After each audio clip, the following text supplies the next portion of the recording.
नमस्कार दोस्तों, आप सभी का स्वागत है हमारे YouTube चैनल में। आज हम आप लोगों को पॉलिनोमियल्स के बारे में बताएंगे। पॉलिनोमियल्स बेसिकली तीन चीज़ों से मिलकर बनती है, जिसमें हमारा फर्स्ट है non negative integer. Non negative में हमारे 0, 1, 2, 3 एंड सो ऑन। सेकेंड है वेरिएबल। वेरिएबल आप लोग जानते हैं जिनकी वैल्यूज़ चेंज होती रहती हैं, that are known as variable. जैसे x है, y है, z है, ये सब हमारे वेरिएबल हैं। t, u, v, w, इनका भी यूज़ हम लोग वेरिएबल को डिनोट करने के लिए करते हैं। And third one is constant. Constant means जिसकी वैल्यू चेंज ना हो। जैसे आपका 2 है तो 2 ही रहेगा, 3 नहीं हो जाएगा, यानी एनी नंबर।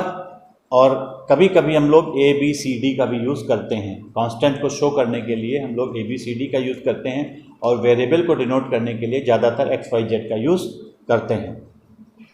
और पहले आप पढ़ भी चुके हैं कि वेरिएबल और कांस्टेंट को मिला के जो बनते हैं उन्हें टर्म कहते हैं। फॉर एग्जांपल 2x, तो 2 में 2 कांस्टेंट है, x वेरिएबल है, और ये जो पूरा है वो हमारा टर्म है। और कई सारे टर्म को मिला के, पॉलिनोमियल क्या है बेसिकली, कई सारे टर्म को मिला के, जैसे एक टर्म 3x² है, दूसरा टर्म मान लीजिए 3x है, और तीसरा टर्म 2 है, तो इन तीनों की जो चैन है दैट इज बेसिकली पॉलिनोमियल। हमने पीछे पढ़ा पॉलिनोमियल क्या है। It is basically a chain of terms, यानी हम लोग कह सकते हैं polynomial is chain of terms and can be expressed as, यानी पॉलिनोमियल का जो जनरल फॉर्म होता है, इट इज जनरल एक्सप्रेशन। और उसको हम लोग कैसे दिखाते हैं, px = an x raised to the power n, plus अब उसमें एक एक कम करते जाएंगे, an-1 x n-1 plus an-2 x n-2 and so on. बीच के सारे टर्म्स हो के लास्ट में क्या बचा, a1 x to the power 1, फिर एक कम कर दीजिए a0 x to the power 0। तो this is called general expression of polynomial. और ये सारे जो हैं वो हमारे टर्म्स हैं, ये जो हैं ये टर्म्स हैं। और जो कि जनरल है तो इसमें नंबर ऑफ टर्म्स कितने हैं, n है। जैसे हम देख सकते हैं ये जो an है, इस an को हम लोग कांस्टेंट कहते हैं, where an-1 an-2 it is called constant. ये x क्या है, ये वेरिएबल है, जहाँ जहाँ x इस्तेमाल हुआ है इसकी वैल्यू चेंज हो जाएगी, दैट इज कॉल्ड वेरिएबल। और ये जो पावर है ये सबसे बड़ी कंडीशन है, power is non negative integer. कभी भी इसकी पावर माइनस में नहीं हो सकती है, इस चीज़ का ध्यान रखना है। अगर कोई भी एक्सप्रेशन पॉलिनोमियल है तो उसकी पावर कभी भी माइनस में नहीं होगी, n is always non negative integer. तो यही हमारा जो है this is called as general expression of polynomial. Next topic है वो हमारा है degree of polynomial. Degree of polynomial क्या होता है, that is the highest power, that is the highest power of variable is called its degree. Example देखिए, जैसे px = 3x², ये पॉलिनोमियल है, इसकी हाईएस्ट पावर यहाँ पर 2 है, देयरफॉर इसकी डिग्री हमारी 2 हो जाएगी। यहाँ पर देखिए px = 4x³ + 2, यहाँ हाईएस्ट पावर 3 है, देयरफॉर डिग्री 3। यहाँ पर px = 5x + 7, यहाँ पर डिग्री कुछ नहीं है तो यहाँ 1 है, देयरफॉर डिग्री इज 1। यहाँ पर px = 4, कांस्टेंट टर्म लिखा है तो हम लोग ऑटोमेटिकली यहाँ पर 1 है 4, तो 1 को हम लोग x⁴ लिख सकते हैं, तो यहाँ पर डिग्री जो है वो हमारी 0 हो गई। This is called as constant polynomial. अभी आगे पढ़ाएंगे, यानी कांस्टेंट पॉलिनोमियल की डिग्री हमेशा 0 होती है। और अगर कोई पॉलिनोमियल 0 है, इसको हम लोग कहते हैं 0 पॉलिनोमियल। तो याद कर लीजिए कि अगर कोई भी 0 पॉलिनोमियल है तो इसकी डिग्री कभी भी डिफाइन नहीं की जा सकती, यानी 0 पॉलिनोमियल की डिग्री डिफाइन नहीं की जा सकती है, ये ध्यान रखिएगा, और ये क्वेश्चन बहुत इंपॉर्टेंट है। अब हमारा अगला टॉपिक है क्लासिफिकेशन ऑफ पॉलिनोमियल। पॉलिनोमियल्स का जो डिवीज़न है उसके भी 2 बेस हैं। जैसे हम लोगों ने क्लास 6 में पढ़ा था कि जो ट्रायंगल्स होते हैं उनके डिस्ट्रीब्यूशन का, क्लासिफिकेशन का 2 बेस होता है। पहला कि साइड और दूसरा एंगल। साइड के बेस पे हम लोगों ने equilateral triangle, isosceles triangle, scalene triangle कहा था, और एंगल के बेस पे हम लोगों ने acute angle triangle, right angle triangle के नाम दिए थे। सेम यहाँ पर भी होता है। अगर हम टर्म के बेस की बात करें तो टर्म के आधार पर अगर पॉलिनोमियल है, अगर उसमें कोई एक टर्म है तो उसको मोनोमियल कहेंगे, अगर उसमें 2 टर्म है तो बाइनोमियल कहेंगे, और अगर 2 से अधिक टर्म है तो उसे हम लोग पॉलिनोमियल कहेंगे। ऐसे ही अगर हम on the basis of degree की बात कहें तो अगर किसी पॉलिनोमियल की 0 डिग्री है तो उसे कांस्टेंट पॉलिनोमियल कहा जाता है। उदाहरण के तौर पे जैसे px इक्वल टू 4 है तो हम लोग 4 को 4x टू दी पावर 0 लिख लेंगे, यानी ये हमारी कांस्टेंट पॉलिनोमियल कही जाती है अगर डिग्री 0 है। अगर उसी प्रकार किसी पॉलिनोमियल की डिग्री 1 है तो उसे लीनियर पॉलिनोमियल कहेंगे, जैसे px equal to ax plus b। ऐसे ही नेक्स्ट अगर डिग्री 2 है तो उसे हम लोग क्वाड्रेटिक पॉलिनोमियल कहेंगे, जैसे px equal to X square plus B X plus C. ऐसे ही डिग्री 3 है तो क्यूबिक पॉलिनोमियल कहा जाएगा, जैसे px equal to A X cube plus B X square plus C X plus D. Similarly अगर डिग्री 4 है तो क्या कहेंगे, biquadratic. Biquadratic, bi means 2 बार क्वाड्रेटिक हुई तभी तो 4 हुआ, बाई क्वाड्रेटिक पॉलिनोमियल। और px equal to A X to the power 4 plus B X cube plus C X square plus D X plus E. तो इस प्रकार हमारा पॉलिनोमियल्स का क्लासिफिकेशन होता है। हमारा जो अगला टॉपिक है वो जीरो ऑफ पॉलिनोमियल है। नाम से ही क्लियर हो रहा है, x की वो वैल्यू जिसको रखने पर पॉलिनोमियल का टोटल मान 0 आ जाए। तो हम यहाँ पे देख रहे हैं कि अगर हम x की वैल्यू 2 रख दें, अगर हम x की वैल्यू 2 रख दें तो जो वैल्यू है इसकी वो 0 हो जाएगी, यानी x equal to 2 is zero of polynomial. मतलब x का वो मान जिसको इसमें रखने पर हमें 0 प्राप्त हो जाए। इस सवाल में हमें 0 निकालना है, तो 0 निकालने के लिए हम तो hit and try method apply करते हैं। अब जैसे हम देख रहे हैं कि अगर हम x की वैल्यू माइनस की 7/2 रख दें तो यहाँ पे 0 आ जाएगा, लेकिन हम कब तक ट्राई करेंगे? उसको सॉल्व करने का तरीका जो है वो ये है कि हम जो भी पॉलिनोमियल दे रखी होगी उसको 0 कर देंगे। अगर लीनियर पॉलिनोमियल है तब तो x की वैल्यू फाइंड करने में कोई दिक्कत नहीं। अगर वो क्वाड्रेटिक या क्यूबिक पॉलिनोमियल है तो हम फैक्टर करके आगे देखते हैं। तो इसमें ये लीनियर पॉलिनोमियल है तो सीधे सीधे हम लोग 2x प्लस 7 बराबर 0 कर देंगे। तो x इक्वल टू 7 अपॉन, इसमें हम लोग 2x प्लस 7 इक्वल्स टू 0 कर देंगे।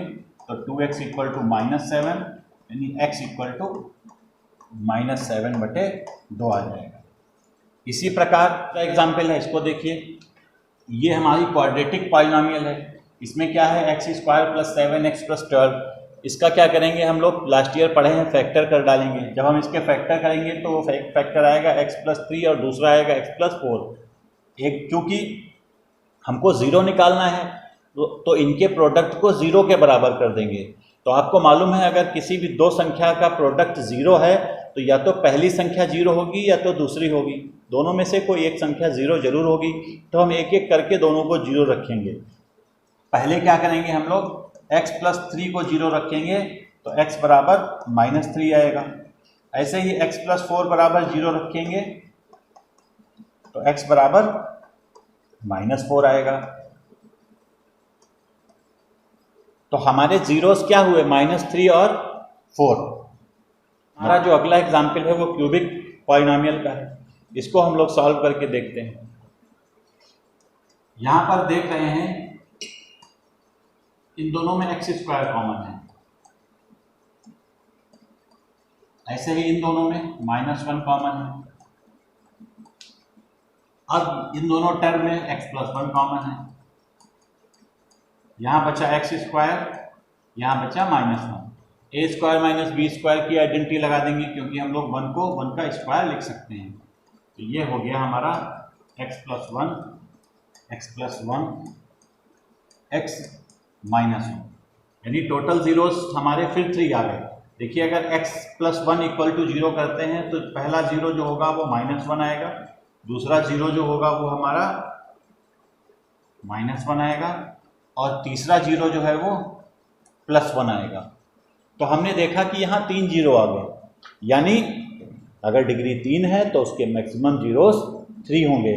यानी ये चीज़ आप नोट करके लिख लीजिए कि number of zeros of degree n is almost n, मतलब उसकी डिग्री उसके मैक्सिमम नंबर ऑफ जीरोस को रिप्रेजेंट करती है। हमारा अगला टॉपिक है ज्योमेट्रिक मीनिंग ऑफ ज़ीरो। पिछले टॉपिक में हमने ज़ीरो निकालना सीखा और उसमें देखा कि जितनी डिग्री होती है उतने ही जीरोस होते हैं। अब हम इसका ज्योमेट्रिक मीनिंग क्या है उसको हम देखेंगे। इसके लिए हमने एक लीनियर पॉलिनॉमियल लिया x+1। यहाँ पर हमने px को y मान लिया और अब ये एक इक्वेशन की जैसी हो गई। अब हम क्या करेंगे, इसका ग्राफ प्लॉट कर लेंगे। टेबल ड्रॉ किया, x की वैल्यू 0 ली तो y की वैल्यू 1 आ गई, x की वैल्यू 1 ली तो y की वैल्यू 2 आ गई। अगर हम यहाँ -1 रखेंगे तो y की वैल्यू 0 आ गई। यानी हमने x और y में एक टेबल निकाल ली और ये कोऑर्डिनेट्स प्लॉट करने के लिए हो गए और इनकी मदद से हमने ग्राफ प्लॉट किया। ग्राफ प्लॉट किया तो पहला जो कोऑर्डिनेट था वो हमारा 0 1 था, ये प्लॉट हो गया। दूसरा 1 2 था, तीसरा -1 0, यानी हमने एक ग्राफ को प्लॉट कर लिया। अब हमने इसकी मदद से ये ग्राफ प्लॉट किया। ग्राफ प्लॉट करना आपने क्लास 9th में सीखा था और अभी अगले चैप्टर में हम फिर से आपको ग्राफ प्लॉट करना सिखाएंगे। बस हम इसका अर्थ जो बताना चाह रहे हैं उसको ध्यान से यहाँ पे सुनिए। अगर हम y की वैल्यू को 0 मान लें, अगर y की वैल्यू 0 हो जाए तो y की वैल्यू 0 कहाँ पे होगी? आपने पढ़ा है 9th में कि x एक्सिस पर हमेशा y की वैल्यू 0 होती है। तो y की वैल्यू 0 जो है वो हमारी x एक्सिस पर होगी और ये लाइन x एक्सिस को कितनी बार काट रही है? केवल एक बार काट रही है, यानी इसके 0 जो हैं वो 1 हो गए। यानी 0 का जो असली ज्योमेट्रिक मीनिंग है वो यही है हमारा, that point where line cuts x axis is called as 0। अब हम ज्योमेट्रिक मीनिंग को थोड़ा और कायदे से समझते हैं। यहाँ पर हमने 3 प्रकार की पॉलिनॉमियल ली हैं। पहली लीनियर पॉलिनॉमियल, दूसरी क्वाड्रेटिक और तीसरी क्यूबिक। सभी का जनरल फॉर्म लिख रखा है, px = ax3, दूसरा है px = ax² + bx + c और तीसरा है px = ax³ + bx² + cx + d। अब हम इसको अलग अलग प्लॉट करते हैं। पहले हमने लीनियर पॉलिनॉमियल प्लॉट की, फिर इसको और उसको। आपको मालूम है लीनियर पॉलिनॉमियल का जो ग्राफ होगा वो स्ट्रेट लाइन आएगा, इसको आप प्लॉट करिए, स्ट्रेट लाइन आएगा। क्वाड्रेटिक पॉलिनॉमियल को प्लॉट करेंगे, एक कर्व आएगा। क्यूबिक पॉलिनॉमियल को प्लॉट करेंगे तब भी कर्व आएगा, पर वो थोड़ा सा 2-3 जगह काटेगी। तो पहला हम इसको देखते हैं। इस फिगर को ध्यान से देखिए। यहाँ पर इस लाइन ने x एक्सिस को एक जगह पे काटा। कहाँ पर काटा? x = 2 पर काटा। तो नंबर ऑफ जीरोस कितने हुए? 1, क्योंकि एक जगह। इस ग्राफ को हम देख रहे हैं 2 जगह काटा है x एक्सिस को। y एक्सिस को इसने कहीं नहीं काटा और ना हमें उससे कोई लेना देना। y एक्सिस को चाहे जहाँ काटे, हमें 0 ऑफ पॉलिनॉमियल निकालने के लिए उस ग्राफ को x एक्सिस पे काटते हुए का ध्यान देना है। यहाँ पर इसने 2 बार काटा, इसीलिए इसके जीरोस 2 हो गए। इस क्यूबिक पॉलिनॉमियल को अगर हम प्लॉट करेंगे तो इस टाइप से बनेगा। देखिए 3 जगह काट रहा है, क्योंकि इसने x एक्सिस को 3 जगह काटा है, इसलिए इसके नंबर ऑफ जीरोस जो है वो 3 हो गए। अब कभी कभी क्वेश्चन आ जाता है, ऐसे ही ग्राफ बना होगा, आपसे पूछेंगे कि ग्राफ को देख के इसके पॉलिनॉमियल निकालिए। तो आप देखिए कि यहाँ पर x की वैल्यू कितनी है? यहाँ पर x की वैल्यू 2 है, क्योंकि x एक्सिस है तो y की वैल्यू हमेशा 0 होगी। तो यहाँ पर x = 2 है। तो अगर हम 2 को इधर लाएं तो इसकी पॉलिनॉमियल क्या बनेगी? इसकी पॉलिनॉमियल बनेगी x - 2। उसी प्रकार इसको देखा जाए, इसकी पॉलिनॉमियल क्या बनेगी? तो इसमें जो है देखो x एक्सिस को 1 पे काटा और 4 पे काटा, यानी जो फैक्टर बने x = 1 जब उधर लाएंगे तो पहला फैक्टर जो है वो x - 1 हो जाएगा और दूसरा फैक्टर 4 पे काटा है, जब इधर लाएंगे तो x - 4 होगा। अब इसको जो है मल्टीप्लाई कर देंगे, जो वैल्यू आएगी that is the polynomial. Third one is, अब इसमें देखिए 3 जीरोस हैं, कहाँ कहाँ पे काटा है? पहला काटा है 2 पे, दूसरा काटा है 5 पे और तीसरा काटा है x = -1 पे। तो 3 जीरोस हैं, तो फैक्टर हमारे कौन कौन से जाएंगे? एक पहला x = 2 जाएगा, तो अगर हम 2 इधर लाएंगे तो क्या हो गया? x - 2। एक 5 पर काटा है तो इधर लाया तो फैक्टर हो गया x - 5 और दूसरा है x माइनस 1। जब इसको इधर लाएंगे तो तीसरा फैक्टर जो है वो हमारा x प्लस 1 होगा। इसको मल्टीप्लाई कर देंगे, हमारी जो भी पॉलिनोमियल होगी वो इस ग्राफ की आ जाएगी। नेक्स्ट जो हमारा टॉपिक है वो है relationship between zeros and coefficient of polynomial. Zeros पढ़ चुके हो, कोफिशिएंट हमने बता ही दिया है कि वेरिएबल के पास में जो संख्या लिखी है, नंबर है, दैट इज कॉल्ड कोफिशिएंट। तो एक एक करके हम रिलेशन निकालते हैं सभी का। जो पहला हमारा है लीनियर पॉलिनोमियल, इसका 0 1 होगा। देखिए मान लीजिए ये एक लीनियर पॉलिनोमियल है px equal to ax plus b. हमें इसका 0 निकालना है। हम क्या करेंगे, इसको ax प्लस बी को 0 कर दिए, सॉल्व किए तो x equal to minus B, यानी x की वैल्यू क्या आई, minus B upon A. This x is 0 of polynomial. और ये b क्या है, what is b? b is the constant term, b is the constant term and a is the coefficient of x। ये चूंकि इसके just बगल में लिखा है इसीलिए a is the coefficient of x। यानी अगर लीनियर पॉलिनोमियल है और उसका 0 निकालना है तो हम लोग डायरेक्ट इस फॉर्मूले की मदद से निकाल सकते हैं। ये कांस्टेंट टर्म है, ये हमारा कोफिशिएंट ऑफ x हो गया। अब हम इस चीज़ को इस सवाल में चेक करते हैं और वेरीफाई करते हैं कि ये फार्मूला सही है कि नहीं है। यहाँ पर px equal to 3x plus 4 दे रखा है। हम सबसे पहले px इक्वल टू 0 करेंगे, यानी 3x प्लस 4 को 0 कर दिए, यानी x इक्वल टू आ गया, यानी 3x इक्वल टू आ गया, यानी 3x इक्वल टू आ गया -4, x इक्वल टू -4 अपॉन 3। ये हमारा एक 0 आ गया। अब हम इसको फार्मूले से निकालते हैं। फार्मूला 0 का क्या है, x इक्वल टू है -b/a। हमने बताया था b, व्हाट इज b? इसको अगर हम कंपेयर करें तो ये a होता है और ये b होता है, यानी -b की वैल्यू -4 और a की वैल्यू यहाँ पर कितनी है, 3। यानी अगर हम डायरेक्ट इस फार्मूले का यूज़ करें तब भी हम लोग जो है इसको निकाल सकते हैं। अब हम क्वाड्रेटिक पॉलिनोमियल के लिए जीरोस और उसके कोफिशिएंट को कैसे निकालेंगे। देखिए यहाँ पर px equal to ax square plus bx plus c, ये एक क्वाड्रेटिक पॉलिनोमियल है। आपको पता है कि जितनी डिग्री होगी उसके उतने ही जीरोस होंगे। हम मान लेते हैं कि इसका पहला 0 जो है वो अल्फा है और दूसरा 0 जो है वो बीटा है। आपने अभी ये भी पढ़ा होगा, अगर जीरोस मालूम है तो फैक्टर निकालना बहुत आसान है। उस 0 को बराबर के इधर लाएंगे तो उसका साइन चेंज हो जाएगा। अगर 0 अल्फा है तो इसका फैक्टर x माइनस अल्फा होगा, अगर ये बीटा है तो इसका फैक्टर x माइनस बीटा होगा। सेम हम कंसेप्ट यहाँ पर फॉलो करते हैं। अब हम क्या करेंगे, चूंकि ये पॉलिनोमियल है तो अब 0 हमको पता है, हमने मान लिया इसके जीरोस अल्फा और बीटा हैं, तो हम पॉलिनोमियल निकाल सकते हैं जैसे अभी तीनों ग्राफ में हमने किया था। हम क्या करेंगे, इसको बराबर कर देंगे और बराबर करने के बाद यहाँ पर एक कांस्टेंट a लगा लेंगे। कांस्टेंट इसलिए लगाना जरूरी है कि कहीं ना कहीं वो किसी संख्या का मल्टीपल होगा। और दो फैक्टर हमको पता है, जो पहला फैक्टर है वो होगा x माइनस अल्फा और दूसरा फैक्टर जो है वो होगा हमारा x माइनस बीटा। और अगर हम इन दोनों फैक्टर को मल्टीप्लाई कर दें तो हमारी पॉलिनोमियल आ जाएगी और वो इसके इक्वल होगी। तो अब हम इसको सॉल्व कर देते हैं। तो जरा देखिए, ये तो बिल्कुल वैसे ही लिखी रहेगी,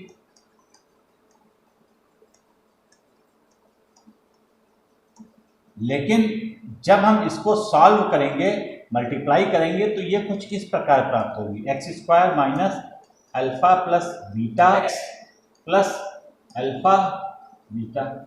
अब एक एक करके हम कंपेयर करते हैं। हम a और a को कंपेयर किए, कैंसिल हो गया। एक्स स्क्वायर कंपेयर किए, नो प्रॉब्लम, चूंकि एक्स स्क्वायर का कोफिशिएंट 1 है, इसका भी कोफिशिएंट 1 है।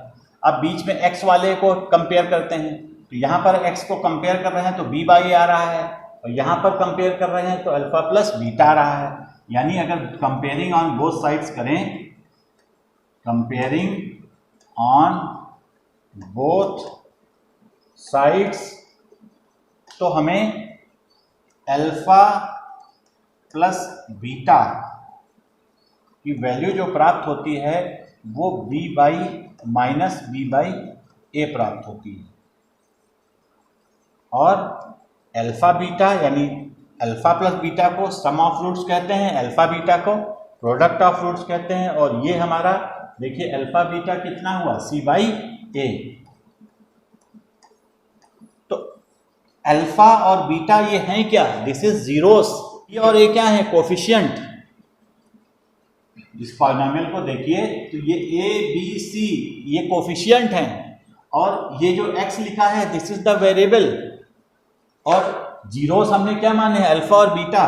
तो ये अल्फा प्लस बीटा जीरोस है और b और a कोफिशिएंट हैं। तो this is the relationship between zeros and coefficient of quadratic polynomial, यानी अल्फा प्लस बीटा इसको कहेंगे सम ऑफ जीरोस। ये कितना आ गया, -b/a, और ये जो है वो प्रोडक्ट ऑफ जीरोस, ये जो है हमारा आ गया C/A।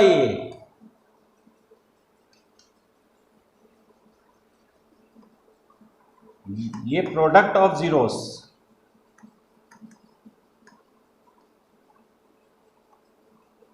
ये हो गया C/A।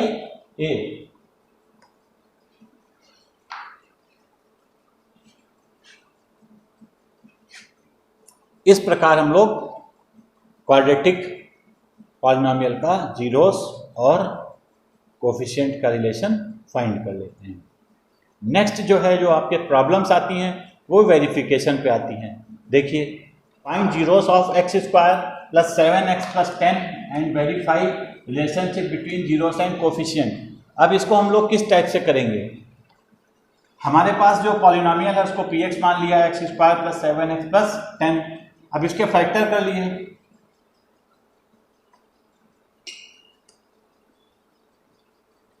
7x को लिखा 5x + 2x। अब इनने कॉमन ले लिया तो ये आ गया हमारा 5 कॉमन मिला, x + 5, यहाँ 2 कॉमन मिला तो यहाँ x + 5।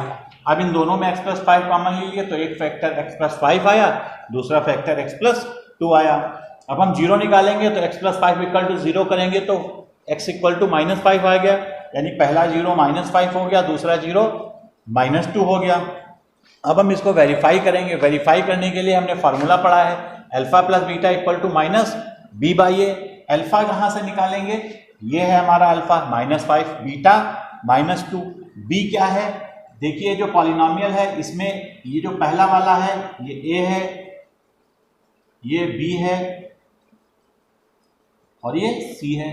तो यहाँ पर गौर करके देखिए तो b कितना है, 7, -7, a यहाँ पर कुछ नहीं है तो 1 है, तो यहाँ 7/1 यानी -7 आ गया, और इधर -7, दोनों वैल्यू हमारी इक्वल हो गई। इसी प्रकार alpha beta product of roots का निकालेंगे तो वो होता है C/A। अल्फा कितना है, -5, बीटा है -2, C जो है हम यहाँ से 10 है, और A कितना है 1। अब मल्टीप्लाई करेंगे तो इधर भी 10 आ गया, इधर भी 10 आ गया, यानी इसका भी LHS और RHS इक्वल हो गया। जैसे अल्फा प्लस बीटा का था उसका भी बराबर हो गया, अल्फा बीटा का भी बराबर हो गया, यानी हमारा वेरिफिकेशन भी कंप्लीट हो गया। तो एग्जाम में अगर सवाल आता है तो ये पार्ट जीरोस निकालने का है और ये पार्ट हमारा वेरिफिकेशन का है। तो अगर दोनों खाली जीरोस पूछा जाएगा तो आप सिर्फ जीरोस निकालेंगे, अगर कहा जाएगा फाइंड द रिलेशनशिप, मतलब find zeros and verify the relationship, तो आपको दोनों पार्ट करने होंगे। तो आपसे उम्मीद करते हैं कि हमारा ये टॉपिक आपको समझ आया होगा। अगर आपको हमारा चैनल अच्छा लगा तो इसे लाइक और सब्सक्राइब जरूर करिए। धन्यवाद। Subscribe to our channel by clicking the subscribe button. Click the bell button and enjoy the latest uploads from our channel.